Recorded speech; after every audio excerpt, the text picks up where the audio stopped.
السلام علیکم ورحمۃ اللہ وبرکاتہ۔ بہت ہی پیارے سامعین و ناظرین، میں غلام مصطفیٰ ہوں اور آپ دیکھ رہے ہیں میرا چینل پیام اسلام، جس پہ اللہ اور اللہ کے رسول کا پیغام میں آپ تک پہنچانے کی کوشش کرتا ہوں۔ میری آپ سے التماس ہے کہ اگر آپ یوٹیوب پہ میرا یہ سبق دیکھتے ہیں تو اس کو آپ سبسکرائب کر لیں، اگر فیس بک پہ آپ دیکھتے ہیں تو فالو کر لیں، اور آنے والے اس طرح سارے سبق آپ تک پہنچتے رہیں گے۔ اللہ رب العالمین ہمیں قرآن کو سمجھنے اور اخلاص کے ساتھ سمجھنے کی اور اس پر اخلاص کے ساتھ ہی عمل کی توفیق عطا فرمائے۔ آج کا ہمارا سبق سورۃ الانعام آیت نمبر 56 ہے۔ اعوذ باللہ من الشیطان الرجیم، بسم اللہ الرحمن الرحیم۔ قل انی نہیت ان اعبد الذین تدعون من دون اللہ قل لا اتبع اہواءکم قد ضللتم اذا وما انا من المہتدین۔ پچھلی آیت میں اللہ رب العالمین نے یہ فرمایا کہ میں نے اپنی باتوں کو، اپنی آیتوں کو، احکامات کو بڑا واضح کر کے بیان کر دیا ہے تاکہ اچھے اور برے، توحید پرست اور مشرک، گناہ گار اور متقی لوگوں کو اچھی طرح پہچان ہو جائے، ان کے رستے کا اچھی طرح سب کو علم ہو جائے۔ اور اب اس میں اللہ تعالیٰ فرما رہے ہیں، دیکھیں اللہ تعالیٰ کو شرک سب سے ناپسندیدہ اور ناقابل معافی جرم اللہ تعالیٰ اسے قرار دیتے ہیں۔ اس کے بارے میں بہت سی قرآن پاک میں آیات ہیں، احادیث مبارکہ ہیں، تو ان میں یہاں جو اس آیت میں جو تذکرہ ہے، جس میں اللہ رب العالمین بڑے واضح الفاظ میں شرک کی ناپسندیدگی کا ذکر فرما رہے ہیں، اور اس کا اعلان آپ کی زبان اطہر سے، یعنی نبی اکرم صلی اللہ علیہ وسلم کی زبان سے، کہ اس میں ذرا بھی لچک یا شک و شبہ نہ رہے، کلیئر ہو جائے بات۔ فرمایا قل انی نہیت، اے میرے محبوب آپ فرما دیجئے، کہہ دیجئے، انی نہیت، کہ مجھے منع کیا گیا ہے، بے شک مجھے منع کیا گیا، ان اعبد الذی، کہ میں عبادت کروں ان کی، تدعون من دون اللہ، جن کو تم اللہ کے سوا پکارو۔ دیکھیں کیسے اللہ کے نبی فرما رہے ہیں کہ مجھے اللہ نے سخت منع کر دیا ہے کہ میں ان کی عبادت کروں، ان کو اپنا معبود سمجھوں، حاجت روا، مددگار سمجھوں، جن کی تم عبادت کرتے ہو۔ یعنی اس سے مراد وہی لات، منات، عزا ہے۔ فرمایا لا تدعوا مع اللہ احد، سورۃ جن میں فرمایا گیا 18 آیت میں، کہ اللہ کے ساتھ کسی اور کو مت پکارو۔ یہ دیکھیں اللہ تعالیٰ کیسے واضح الفاظ میں بیان فرما رہے ہیں۔ دیکھیں ہمیں تھوڑا سا تعصب کو چھوڑ کر، تھوڑا سا روایتی انداز کو اپنے کو چھوڑ کر قرآن کو سمجھنا چاہیے، سوچنا تو چاہیے شاید ہم غلطی پہ تو نہیں۔ میں یہ نہیں کہتا ہم میں سے آپ کوئی غلطی، میں کہتا ہوں سوچنا چاہیے ہم غلطی پہ تو نہیں ہیں۔ قل لا اتبع اہواءکم، کہہ دیجئے میں تمہاری خواہشات کی پیروی نہیں کرتا، قد ضللت، اگر میں ایسا کروں گا میں بھی گمراہ ہو جاؤں گا، اذا وما انا من المہتدین، میں گمراہ ہو جاؤں گا، پھر نہ رہوں گا میں ہدایت پر۔ دیکھیں اللہ تعالیٰ یعنی کیسے صاف الفاظ میں کہ نبی کی زبان سے اللہ یہ اقرار کروا رہے ہیں کہ اے لوگو، اے مشرکین، اے اللہ کو کے خلاف دوسروں کو پکارنے والے، اللہ کے علاوہ دوسروں سے مددیں مانگنے والے، انہیں پکارنے والے، ایک تو اے نبی آپ نے ان کو واضح کہہ دینا ہے کہ میں انہیں نہیں پکارتا، ان کی عبادت نہیں کرنا چاہتا جن کی تم کرتے ہو۔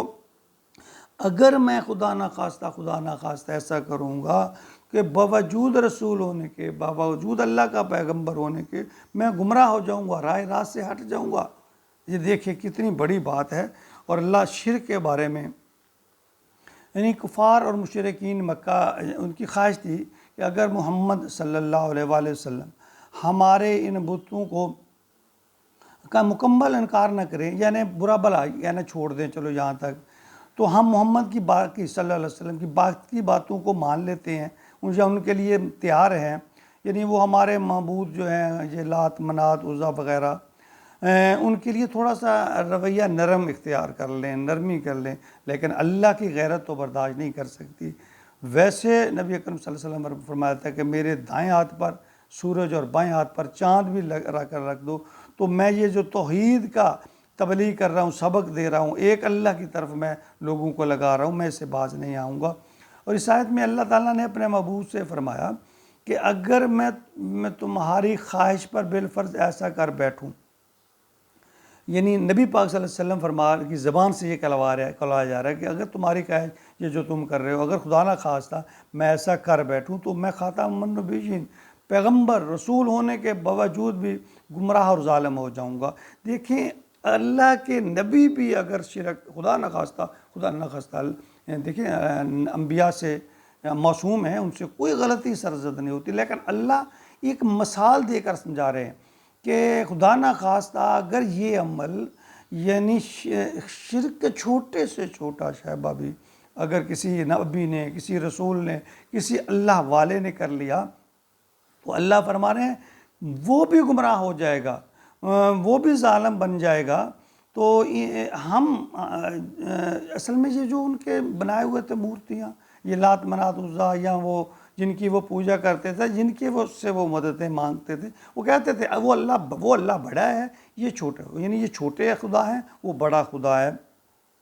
انہوں نے یہ جو مجسمے بنا رکھے تھے نا، مورتیاں مجسمے، یہ بھی کسی نہ کسی نیک لوگ تھے، یعنی یہ لوگ کبھی اللہ کے نیک ولی یا رسول رہے، جب وہ اللہ کو پیارے ہو گئے تو ان کی محبت میں یعنی لغو میں آ کر انہوں نے ان کی مورتیاں مجسمے بنا کر رکھ لیے کہ پھر ان کے آگے نظریں نیازیں ان کو چڑھانا شروع کر دی، اور پھر یہ سمجھنے لگے کہ ہم ان کو راضی رکھیں گے تو اللہ بھی ہم سے راضی رہے گا، یعنی اللہ کو راضی کرنے کا یہ ذریعہ ہے۔ تو یہ باتیں ان کے دل میں بیٹھی ہوئی تھی، یعنی یہی چیزیں آج ہمارے مسلمان بھائیوں کے اندر کچھ شرائط کیے ہوئے ہیں۔ ایسا ہی کنسیپٹ پایا جاتا ہے کہ اگر ہم نے کسی بزرگ کو، کسی ولی کو اس کے یعنی کہ اس کی بات نہ مانی، اس کی یہ عمل اس کا مطابق نہ کیا، یہ اس نے حکم دیے نہیں مانا، تو ہم تو تباہ برباد ہو جائیں گے۔ دیکھیں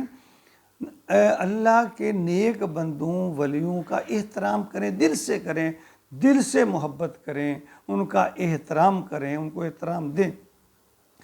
جہاں تک اللہ کا معاملہ ہے، اللہ کے ساتھ انہیں حصے دار نہ بنائیں، جو اختیار اللہ کے ہے ان میں ساجی اختیار نہ بنائیں، انہیں یہ نہ سمجھیں کہ اللہ کے اختیارات میں یہ مداخلت کر سکتے ہیں اور ہمیں فائدہ پہنچا سکتے ہیں، یہ بات ذہن میں نہ رکھیے۔ اللہ ہر چیز کا مالک ہے، اللہ جس کو فائدہ پہنچانا چاہتے ہیں ساری دنیا مل کر اس کو نقصان نہیں پہنچا سکتی۔ دوسری بات یہ ہے کہ اللہ کو چھوٹے سے چھوٹا شرک بھی پسند نہیں ہے، اللہ اس کو برداشت نہیں کرتے۔ یعنی اگر ہم قرآن پاک، میں پھر یہی اپنے بہن بھائیوں سے التماس کروں، اگر ہم قرآن پاک کا مطالعہ کریں اور مطالعہ بھی تعصب کو چھوڑ کر کریں، اپنے یعنی کہ روایتی جو ہمارا انداز ہے یا ذہن بنا ہوا اس کو چھوڑ کے ہم یہ سوچیں کہ ہم نے حقیقت پہ پہنچنا ہے، ہم نے اللہ کا حکم کو سمجھنا ہے، نبی پاک صلی اللہ علیہ وسلم کی بتائی باتوں کو سمجھنا ہے، کوئی مشکل نہیں ہے، بہت واضح انداز میں اس میں یہ چیزیں بیان کر دی گئی ہیں۔ بس کچھ لوگوں نے اس کو اپنے روزی روٹی کا ذریعہ بناتے ہوئے پھر وہ اس باتوں پہ اڑے ہوئے، اللہ تعالیٰ ہمیں معاف کرے، ان لوگوں کو بھی معاف کرے جو اس طرح کرتے ہیں۔ انہیں بھی چاہیے، دیکھیں یہ دنیا فانی ہے، یہ عارضی ہے، اس دنیا کی لالچ میں آ کر دین کا اولیاء نہ بگاڑیں، اس دنیا کی لالچ میں آ کر اپنی عاقبت خراب نہ کریں، بلکہ عام مسلمانوں کی عاقبت خراب نہ کریں۔ خدا کے لیے اللہ کا خوف کریں، اللہ سے ڈریں۔ اللہ تعالیٰ کی پکڑ آ گئی تو کوئی چھڑانے والا نہیں ہے، اور قیامت کے دن تو پھر اپنے اعمال کے علاوہ کچھ نہیں ہے۔ اور اللہ فرماتے ہیں کہ شرک میں قطعاً معاف نہیں کروں گا۔ تو پیارے مسلمان بھائیوں، ہمیں غور و فکر کرنا چاہیے، سوچنا چاہیے، اور شرک سے تو ہر طرح سے بچنا چاہیے، اللہ سے لو لگانا چاہیے۔ اللہ تعالیٰ ہمیں توحید پر چلنے کی توفیق عطا فرمائے، آمین۔